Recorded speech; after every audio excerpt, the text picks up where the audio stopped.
ಓಂ ಪ್ರಮಾಣಾಯ ನಮಃ ಜ್ಞಾನಾಯ ನಮಃ. ಪ್ರಮಾಣ ಲಕ್ಷಣದಲ್ಲಿ ಉಪಕ್ರಮೋಪಸಂಹಾರ ತದೈಕರೂಪ್ಯ ಅಭ್ಯಾಸ ಅಪೂರ್ವತ ಫಲ ಅರ್ಥವಾದಾಶ್ಚ ಉಪಪತ್ತಿ ವಿಶೇಷಾಃ ತಯೇವ ಸೋಪಪತ್ತಯಃ ಲಿಂಗಾನಿ ಅಂತ ಹೀಗೆ ಈ ಮೂಲದ ವಿವರಣೆ ನಾವೀಗ ನೋಡಬೇಕು. ಈ ಹಿಂದೆ ಅನುಮಾನ ಪ್ರಯೋಗದ ಬಗ್ಗೆ ಹೇಳಿದ್ದಾರೆ, ನಾವು ಅದನ್ನೆಲ್ಲ ನೋಡಿದ್ದೇವೆ. ಈ ಮುಂದೆ ಹೇಳುವಂತಹ ಉಪಕ್ರಮ ಉಪಸಂಹಾರ ಮೊದಲಾದವುಗಳು ಕೂಡ ಅನುಮಾನದ ಪ್ರಭೇದಗಳೇ ಆಗಿವೆ. ಉಪಪತ್ತಿ ವಿಶೇಷ, ಉಪಪತ್ತಿ ಅಂದರೆ ಅನುಮಾನ, ಅದರ ಪ್ರಭೇದವೇ ಇದು.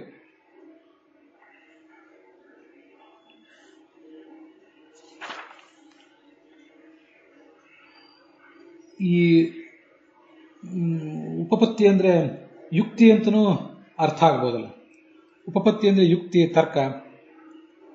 ಈ ಉಪಕ್ರಮ ಉಪಸಂಹಾರ ಇತ್ಯಾದಿಗಳನ್ನು ನಾವು ಬಳಕೆ ಮಾಡಿಕೊಂಡಾಗ ಅದು ಈ ಅರ್ಥ ನಿರ್ಣಯ ಮಾಡಲಿಕ್ಕೆ ಲಿಂಗ ಆಗ್ತದೆ. ತಯೇವ ವಾಕ್ಯ ಗಮನಿಸಿ, ಫಲ ಅರ್ಥವಾದಾಶ್ಚ ಅಂತಿದೆ. ಇವೆಲ್ಲವೂ ಕೂಡ ಅನುಮಾನದ ಪ್ರಭೇದಗಳಾಗಿವೆ. ತಯೇವ ಇವುಗಳನ್ನೇ, ಈ ಉಪಕ್ರಮ ಮೊದಲಾದವುಗಳನ್ನೆಲ್ಲವನ್ನೂ ಕೂಡ ಸ್ವೋಪಪತ್ತಯ ಯುಕ್ತಿಯಿಂದ ಅದು ಕೂಡಿದಾಗ ತಾತ್ಪರ್ಯಕ್ಕೆ ಕಾರಣ ಆಗ್ತವೆ. ಉಪಪತ್ತಯ ಲಿಂಗಾನಿ, ಲಿಂಗ ಅಂದರೆ ನಿರ್ಣಾಯಕ ಅಂತ ಅರ್ಥ.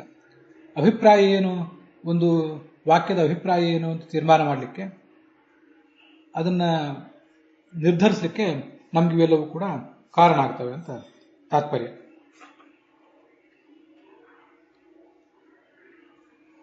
ಈ ಉಪಕ್ರಮ ಉಪಸಂಹಾರ ಇದೆರಡರದ್ದು ವಿವರಣೆಗಳನ್ನು ಈಗ ನೋಡೋಣ. ಉದಾಹರಣೆ ಸಮೇತ ಇದನ್ನು ನೋಡೋಣ ನಾವು. ಇದು ಈ ವಿಷಯಗಳು ಈ ಪ್ರಮಾಣ ಲಕ್ಷಣದಲ್ಲಿ ಬಂದಿರುವುದಲ್ಲದೇನೆ ಇನ್ನು ಬೇರೆ ಬೇರೆ ಗ್ರಂಥಗಳಲ್ಲಿ ಬಂದಿವೆ. ಬ್ರಹ್ಮಸೂತ್ರ ಭಾಷ್ಯದಲ್ಲಿ 1ನೇ ಅಧ್ಯಾಯದ 1ನೇ ಪಾದದ ಈ ತತ್ವ ಸಮನ್ವಯಾತ್ ಅಂತ ಏನು ಸೂತ್ರ ಇದೆ, ಆ ಸೂತ್ರದಲ್ಲಿ ಉಪಕ್ರಮೋಪಸಂಹಾರ ಅಭ್ಯಾಸೋ ಪೂರ್ವತಾ ಫಲಂ ಅರ್ಥವಾದೋಪಪತ್ತಿ ಚ ಲಿಂಗಂ ತಾತ್ಪರ್ಯ ನಿರ್ಣಯ. ಇವೆಲ್ಲವೂ ಕೂಡ ತಾತ್ಪರ್ಯ ನಿರ್ಣಯ ಮಾಡಲಿಕ್ಕೆ, ತಾತ್ಪರ್ಯವನ್ನು ತೀರ್ಮಾನ ಮಾಡಲಿಕ್ಕೆ, ವಕ್ತೃವಿನ ತಾತ್ಪರ್ಯ ಏನು ಅಂತ ತೀರ್ಮಾನ ಮಾಡಲಿಕ್ಕೆ ನಮಗೆ ಇವೆಲ್ಲವೂ ಕೂಡ ಲಿಂಗ ಆಗ್ತವೆ ಅಂತ ಅದರ ತಾತ್ಪರ್ಯ. ಉಪಕ್ರಮ ಅಂದರೆ ಅಂತ ನೋಡೋಣ. ಉಪಕ್ರಮ ಅಂದರೆ ನಮಗೆ ಈಗಾಗಲೇ ಶಬ್ದದ ಅರ್ಥ ಗೊತ್ತಿರ್ತದೆ. ಉಪಕ್ರಮ ಅಂದರೆ ಪ್ರಾರಂಭ ಮಾಡುವುದು ಅಂತ ಅದರ ತಾತ್ಪರ್ಯ. ಉಪಸಂಹಾರ ಅಂದರೆ ಅದನ್ನು ಕೊನೆಗೊಳಿಸುವುದು ಅಂತ ಅರ್ಥ. ಈ ಪ್ರಮಾಣ ಲಕ್ಷಣದಲ್ಲಿ ತದೈಕರೂಪ್ಯ ಅಂತಿದೆ.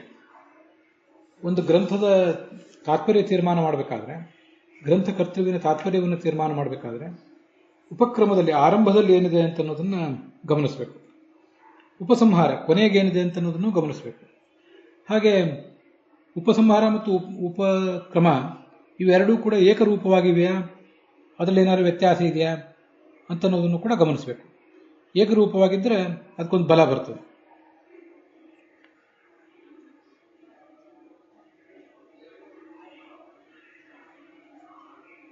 ಈಗ ಆ ಉಪಕ್ರಮ ಅನ್ನೋದ್ರದ್ದು ಅರ್ಥ ನೋಡೋಣ. ಒಂದು ಪ್ರಕರಣ, ಒಂದು ಗ್ರಂಥದ ಆರಂಭದ ವಾಕ್ಯಕ್ಕೆ ಉಪಕ್ರಮ ಅಂತ ಹೇಳ್ತಾರೆ. ಆರಂಭದಲ್ಲಿ ಏನು ವಿಷಯವನ್ನು ಪ್ರತಿಪಾದನೆ ಮಾಡಿರ್ತಾರಲ್ಲ, ಆ ವಿಷಯಕ್ಕೆ ಅನುಗುಣವಾಗಿ ಉಳಿದ ವಾಕ್ಯಗಳಿಗೂ ಕೂಡ ಅರ್ಥವನ್ನು ನಾವು ತೀರ್ಮಾನಿಸಬೇಕು.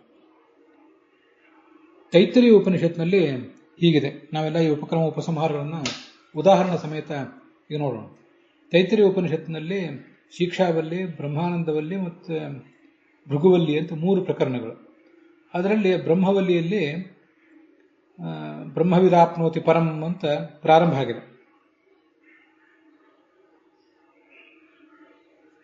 ಅದಕ್ಕೆ ಅರ್ಥ ಪರಬ್ರಹ್ಮನನ್ನು ತಿಳ್ಕೊಂಡವನು ಆ ಪರಬ್ರಹ್ಮನನ್ನೇ ಪಡಿತಾನೆ ಅಂತ. ಹೀಗೆ ಅಲ್ಲಿ ವರ್ಣನೆ ಇದೆ, ಬ್ರಹ್ಮವಿದಾಪ್ನೋತಿ ಪರಂ ಅಂತ. ಹೀಗೆ ಬ್ರಹ್ಮನ ಒಂದು ಪ್ರಸ್ತಾವ ಆರಂಭದಲ್ಲಿರೋದರಿಂದ ಮುಂದೆ ಹೇಳಿದಂಥ ವಾಕ್ಯಗಳನ್ನೆಲ್ಲ ಬ್ರಹ್ಮನ ಪರವಾಗಿಯೇ ನಾವು ಅರ್ಥ ಮಾಡ್ಕೊಳ್ಬೇಕು. ಅದಾದ ನಂತರ ಮುಂದೆ ಅನ್ನಮಯ, ಪ್ರಾಣಮಯ, ಮನೋಮಯ, ವಿಜ್ಞಾನಮಯ ಮೊದಲಾದ 5 ವರ್ಣನೆಗಳನ್ನು ಮಾಡ್ತಾರೆ. ಅದೆಲ್ಲವೂ ಕೂಡ ಪರಮಾತ್ಮನೇ ಹೊರತು ಬೇರೆ ಯಾವುದೂ ಅಲ್ಲ ಅಂತ ನಮಗೆ ತೀರ್ಮಾನ ಮಾಡಲಿಕ್ಕೆ ಅನುಕೂಲ ಆಗ್ತದೆ. ಆರಂಭದಲ್ಲಿ ಬ್ರಹ್ಮ ಅಂತ ಈ ಥರ ಬಂದಿರೋದ್ರಿಂದ. ಈ ಹಿಂದೆ ನಾವು ಒಂದೆರಡು ಉದಾಹರಣೆಗಳನ್ನು ಕೂಡ ನೋಡಿದ್ದೇವೆ. ವಿಷ್ಣುವು ಸರ್ವೋತ್ತಮ ಅಂತ ತಿಳ್ಕೊಳ್ಳಿಕ್ಕೆ ಗ್ರಂಥದ ಆರಂಭದಲ್ಲಿ ಏನಿದೆ ಅನ್ನೋದನ್ನು ಗಮನಿಸಬೇಕು, ಮತ್ತು ಗ್ರಂಥದ ಕೊನೆಗೆ ಏನಿದೆ ಅನ್ನೋದನ್ನು ಗಮನಿಸಬೇಕು. ಮಧ್ಯದಲ್ಲಿ ಏನಾದರೂ ಕೆಲವು ಬೇರೆ ಉದಾಹರಣೆಗಳು ಬಂದಿದ್ದರೆ, ಬೇರೆ ಯಾರನ್ನಾದರೂ ಸರ್ವೋತ್ತಮ ಅಂತ ಹೇಳಿದರೆ ಅದನ್ನು ತಳ್ಳಿ ಹಾಕಿ ಆರಂಭದಲ್ಲಿ ಅಂತ್ಯದಲ್ಲಿ ಬಂದಿರುವಂಥ ವಿಷಯಗಳನ್ನೇ ನಾವು ಎತ್ತಿ ಹಿಡಿಬೇಕು. ಅದರ ಪ್ರಕಾರನೇ ಅರ್ಥವನ್ನು ತೀರ್ಮಾನ ಮಾಡಬೇಕು ಅಂತ ಒಟ್ಟು ತಾತ್ಪರ್ಯ ಆಗ್ತದೆ. ಇನ್ನು ಮುಂದೆ ಉಪಸಂಹಾರ ಅಂತ. ಉಪಸಂಹಾರ ಅಂದರೆ ಪ್ರಕರಣದ ಅಂತಿಮ ವಾಕ್ಯ. ಅದಕ್ಕನುಗುಣವಾಗಿ ಹಿಂದಿನ ಎಲ್ಲ ವಿಷಯಗಳನ್ನು ನಾವು ತಿಳ್ಕೊಳ್ಬೇಕಾಗ್ತದೆ. ಛಾಂದೋಗ್ಯ ಉಪನಿಷತ್ತಿನಲ್ಲಿ 9 ಪ್ರಕರಣಗಳು ಕಾಣುತ್ತವೆ. ಆ 9 ಪ್ರಕರಣಗಳಲ್ಲಿಯೂ ಕೂಡ ಕೊನೆಗೆ ಒಂದೊಂದು ಪ್ರಕರಣದ ಕೊನೆಯಲ್ಲಿಯೂ ಕೂಡ ಸ ಆತ್ಮ ತತ್ವಮಸಿ ಅಂತ ಹೀಗೊಂದು ಶಬ್ದ ಕೇಳಿ ಬರ್ತದೆ.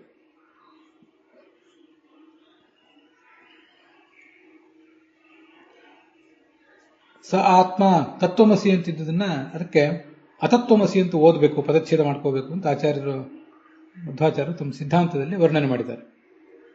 ತತ್ವಮಸಿ, ತತ್ ತ್ವಂ ಅಸಿ, ತ್ವಂ ನೀನು, ತತ್ ಆ ಭಗವಂತನೇ ಆಗಿದ್ದಿ ಅಂತ ಅದರ ಅರ್ಥ. ಆದರೆ ಆ ಸಂದರ್ಭವನ್ನೆಲ್ಲ ಗಮನಿಸಿ ಅತತ್ವಮಸಿ ಅಂತ ಪದಚ್ಛೇದ ಮಾಡಬೇಕು. ಅಂದರೆ ನೀನು ಆ ಬ್ರಹ್ಮನಾಗಿಲ್ಲ, ನೀನು ಬ್ರಹ್ಮನಿಗಿಂತ ಭಿನ್ನನಾಗಿದ್ದಿ ಎಂಬುದಾಗಿ ಜೀವ ಬ್ರಹ್ಮರ ನಡುವಿನ ಭೇದವನ್ನೇ ಹೇಳಿದ್ದಾರೆ. ಆದ್ದರಿಂದ ಆ ಛಾಂದೋಗ್ಯ ಉಪನಿಷತ್ತಿನಲ್ಲಿ ಹಿಂದೆ ಮುಂದೆ ಬರುವಂತಹ ಎಲ್ಲ ಪ್ರಕರಣಗಳನ್ನು ಕೂಡ ನಾವು ಭೇದಪರವಾಗಿಯೇ ಅರ್ಥ ಮಾಡಬೇಕು. ಯಾವುದಕ್ಕೂ ಕೂಡ ಅಭೇದದ ಅರ್ಥವನ್ನು ಮಾಡಬಾರದು ಅಂತ ಅದರ ತಾತ್ಪರ್ಯ. ಹೀಗೆ ಉಪಕ್ರಮ ಮತ್ತು ಉಪಸಂಹಾರ ಎರಡಕ್ಕೂ ಕೂಡ ಹೊಂದಾಣಿಕೆ ಇದೆಯೋ ಇಲ್ಲೋ ಅಂತ ಅನ್ನೋದನ್ನು ಗಮನಿಸಬೇಕು. ಛಾಂದೋಗ್ಯ ಉಪನಿಷತ್ತಿನಲ್ಲಿ ಅತತ್ವಮಸಿ ಅಂತ ಹೀಗೆ ಜೀವಬ್ರಹ್ಮರ ಭೇದವನ್ನು ಹೇಳಿದ್ದಾರೆ ಅಂತ ಹೇಳಿದ್ವಲ್ಲ, ಛಾಂದೋಗ್ಯ ಉಪನಿಷತ್ತಿನ ಉಪಕ್ರಮದಲ್ಲಿ ಭೇದದ ಬಗ್ಗೆ ಏನು ಬಂದಿಲ್ಲ. ಆದ್ದರಿಂದ ಉಪಸಂಹಾರವನ್ನು ಮಾತ್ರ ಅಲ್ಲಿ ತಗೊಂಡಿದ್ದೆವು. ಅಭ್ಯಾಸ ಅಂತ ಇದ್ರ ಮುಂದಿಂದು. ಅಭ್ಯಾಸ ಅಂದರೆ ಒಂದನ್ನೇ ಅನೇಕ ಬಾರಿ ಹೇಳೋದು ಅಂತ ಅದರ ಅಭಿಪ್ರಾಯ. ಒಂದೇ ಶಬ್ದವನ್ನು ಅಥವಾ ಒಂದು ವಿಷಯವನ್ನು ಅನೇಕ ಬಾರಿ ಹೇಳುವುದಕ್ಕೆ ಅಭ್ಯಾಸ ಅಂತ ಹೀಗೆ ಅರ್ಥ ಹೇಳ್ತಾರೆ. ತೈತ್ರಿಯ ಶ್ರುತಿಯಲ್ಲಿ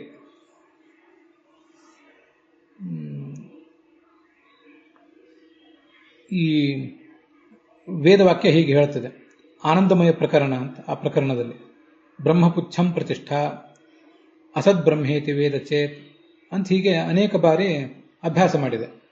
ಬ್ರಹ್ಮಶಬ್ದವನ್ನು ಹೇಳಿದೆ. ಬ್ರಹ್ಮಪುಚ್ಛಂ ಪ್ರತಿಷ್ಠಾ ಅನ್ನೋಲ್ಲಿಯೂ ಬ್ರಹ್ಮಶಬ್ದ ಇದೆ, ಅಸದ್ಬ್ರಹ್ಮೇತಿ ವೇದ ಚೇತ್ ಅನ್ನೋಲ್ಲಿಯೂ ಬ್ರಹ್ಮಶಬ್ದ ಇದೆ. ಬ್ರಹ್ಮ ಪುಚ್ಛಂ ಪ್ರತಿಷ್ಠಾ, ಈ ಬ್ರಹ್ಮ ಅಂತನೋನು ಅವನು ಆಧಾರನಾಗಿದ್ದಾನೆ, ಈ ಜಗತ್ತಿಗೆ ಆಧಾರನಾಗಿದ್ದಾನೆ ಅಂತ ಈ ಸ್ಥೂಲವಾದ ಅರ್ಥ ಹೇಳಿದ್ದೇನೆ. ಅದು ನಾನು ಈ ಹಿಂದೆ ಪಾಠ ಮಾಡಿದ್ದೀನಿ, ಆದರೆ ಈಗ ಸರಿಯಾಗಿ ನೆನಪಿಗೆ ಬರ್ತಿಲ್ಲ. ಅದೇನು ಬೇಡ. ಬ್ರಹ್ಮಪುಚ್ಛಂ ಪ್ರತಿಷ್ಠಾ ಎಂಬಲ್ಲಿ ಬ್ರಹ್ಮ ಎಂಬ ಶಬ್ದದ ಪುನರಾವರ್ತನ ಇದೆ. ಅಸದ್ಬ್ರಹ್ಮೇತಿ ವೇದ ಚೇತ್ ಅನ್ನೋಲ್ಲಿಯೂ ಕೂಡ ಬ್ರಹ್ಮ ಶಬ್ದದ ಪುನರಾವರ್ತನ ಇದೆ. ಅದರ ಅರ್ಥದ ಬಗ್ಗೆ ಈಗೇನು ನೋಡೋದು ಬೇಡ. ಆದರೂ ಅಸದ್ಬ್ರಹ್ಮೇತಿ ವೇದ ಚೇತ್, ಬ್ರಹ್ಮನನ್ನು ಅಸತ್ ಎಂಬುದಾಗಿ ತಿಳಿದರೆ ಅಂತ ಹೀಗೆಲ್ಲ ಬಂದಿದೆ. ಅಂತೂ ಅನೇಕ ಬಾರಿ ಆ ಬ್ರಹ್ಮ ಶಬ್ದವನ್ನು ಆವರ್ತನ ಮಾಡಿದ್ದಾರೆ. ಯಾರನ್ನು ಕುರಿತು ಆವರ್ತನ ಮಾಡಿದ್ದಾರೆ ಅಂದರೆ ಆನಂದಮಯನಲ್ಲಿ, ಆನಂದಮಯನಾದ ಭಗವಂತನಲ್ಲಿ ಆ ಬ್ರಹ್ಮ ಶಬ್ದವನ್ನು ಪ್ರಯೋಗ ಮಾಡಿದ್ದಾರೆ. ಆದ್ದರಿಂದ ಆನಂದಮಯ ಅಂದರೆ ಬ್ರಹ್ಮನೇ ಹೊರತು ಇನ್ಯಾವುದು ಬೇರೆ ಕೋಶ, ಬೇರೆ ಯಾವುದನ್ನು ಅರ್ಥ ಮಾಡ್ಕೋಬಾರ್ದು. ಪ್ರಶ್ನೆ ಮಾಡುವವರು ಈ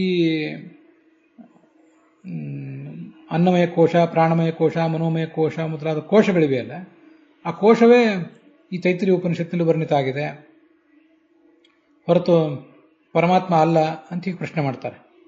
ಅದಕ್ಕೆ ಉತ್ತರ ಇಲ್ಲಿ ಹೇಳ್ತಾರೆ, ಪರಮಾತ್ಮನ ಬಗ್ಗೆನೇ ವರ್ಣನೆ ಹೊರತು ಈ ಕೋಶದ ಬಗ್ಗೆ ಇಲ್ಲಿ ವರ್ಣನೆ ಬಂದಿಲ್ಲ ಅಂತ ಅದರ ಅಭಿಪ್ರಾಯ. ತೈತ್ರಿಯ ಉಪನಿಷತ್ನಲ್ಲಿ ಆ ಬ್ರಹ್ಮಾನಂದವಲ್ಲಿಯಲ್ಲಿ ಅನ್ನಮಯ ಪ್ರಕರಣ, ಮನೋಮಯ, ಅನ್ನಮಯ, ಪ್ರಾಣಮಯ, ಮನೋಮಯ, ವಿಜ್ಞಾನಮಯ ಪ್ರಕರಣ ಅಂತ 4 ಪ್ರಕರಣಗಳು. ಅದಾದ್ಮೇಲೆ ಆನಂದಮಯ ಪ್ರಕರಣ ಅಂತ ಬಂದಿದೆ. ಅಲ್ಲಿ ಬ್ರಹ್ಮಪುಚ್ಛಂ ಪ್ರತಿಷ್ಠಾ ತದಪ್ಯೇಷ ಶ್ಲೋಕೋ ಭವತಿ ಅಸನ್ನೇವ ಸ ಭವತಿ ಅಸದ್ ಬ್ರಹ್ಮೇತಿ ವೇದ ಚೇತ್, ಮುಂದೆ ಅಸ್ತಿ ಬ್ರಹ್ಮೇತಿ ಚೇದ್ ವೇದ ಸಂತವೇನಂ ತಥೋ ವಿದುರಿತಿ ಅಂತ ಹೀಗೆಲ್ಲ ಬಂದಿದೆ.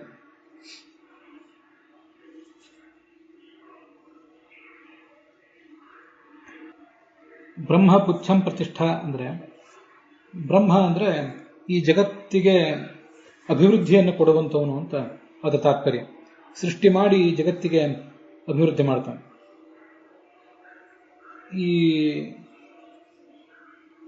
ಆ ಬ್ರಹ್ಮ ಶಬ್ದಕ್ಕೆ ಅಲ್ಲಿ ಮುಖ್ಯ ಪ್ರಾಣ ಅಂತನೂ ಅರ್ಥ ಇದೆ, ಹಾಗೆ ಭಗವಂತ ಅಂತನೂ ಅರ್ಥ ಇದೆ. ಅವನ ಪಾದಕ್ಕೂ ಕೂಡ ಬ್ರಹ್ಮ ಅಂತಲೇ ಹೆಸರು. ಮುಖ್ಯ ಪ್ರಾಣನ ಪಾದಗಳನ್ನು, ಭಗವಂತನ ಪಾದಗಳನ್ನು ಕೂಡ ಬ್ರಹ್ಮ ಅಂತಲೇ ಕರೀತಾರೆ.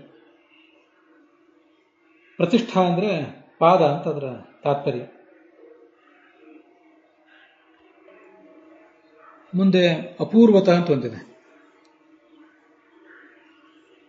ಈಗ ಒಂದು ಉಪನಿಷತ್ತಿನ ವಾಕ್ಯವನ್ನು ಅರ್ಥ ಮಾಡುವಾಗ ನಮಗೆ ಯಾವುದೋ ಒಂದು ಅರ್ಥ ಅದಕ್ಕೆ ಗೊತ್ತಾಗ್ತದೆ. ಆದರೆ ಆ ಮೇಲ್ನೋಟಕ್ಕೆ ನಮಗೆ ಗೊತ್ತಿರುವಂತಹ ಅರ್ಥವನ್ನು ಹೇಳುವಂತೆ ಕಂಡರೂ ಕೂಡ ಆ ಅರ್ಥವನ್ನು ಬಿಟ್ಟು ನಮಗೆ ಗೊತ್ತಾಗದೇ ಇರುವಂಥ, ನಮಗೆ ಇಲ್ಲಿವರೆಗೆ ಜ್ಞಾನ ಇಲ್ಲದೇ ಇರುವಂಥ ಬೇರೆ ಅರ್ಥವನ್ನು ಹೇಳಿದರೆ ಅಪೂರ್ವ ಅರ್ಥವನ್ನು ಹೇಳಿದಂಗೆ ಆಗ್ತದೆ.